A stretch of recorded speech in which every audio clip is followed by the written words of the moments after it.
Hello, জ্যৈষ্ঠ মাস আর জামাই ষষ্ঠী কোন কালেই চলে গেছে, কিন্তু জামাই ষষ্ঠী দুপুরের মেনুতে কি কি ছিল সেইটা না তোমাদের সঙ্গে এখনও শেয়ার করা হয়ে ওঠেনি।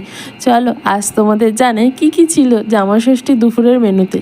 সাদা ভাত, বাসন্তী পোলাও, আলু ভাজা, পটল ভাজা আর ঘন মুসুর ডাল, দই কাতলা, সঙ্গে ছিল চিংড়ি মাছের মালাইকারি, আর ছিল মটন কষা লাল লাল করে, আর সঙ্গে আমের চাটনি, আর জল তো আছেই। এই সমস্ত কিছু সাজিয়েছে খাবার কিন্তু আমার বোন। আর কি রান্না করেছে বলো তো?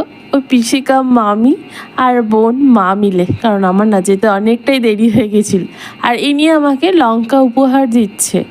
জামাই ষষ্ঠী বলে কথা, বলছে আমি খাবারগুলো তো খাচ্ছি, তুমি বরঞ্চ লঙ্কাটা ততক্ষণ নিয়ে দাঁড়াও। দেখেছো কাণ্ড? তো চলো জামাই বাবাজি এখন খেতে থাক, আর তোমরা ভিডিওটাও দেখতে থাকো।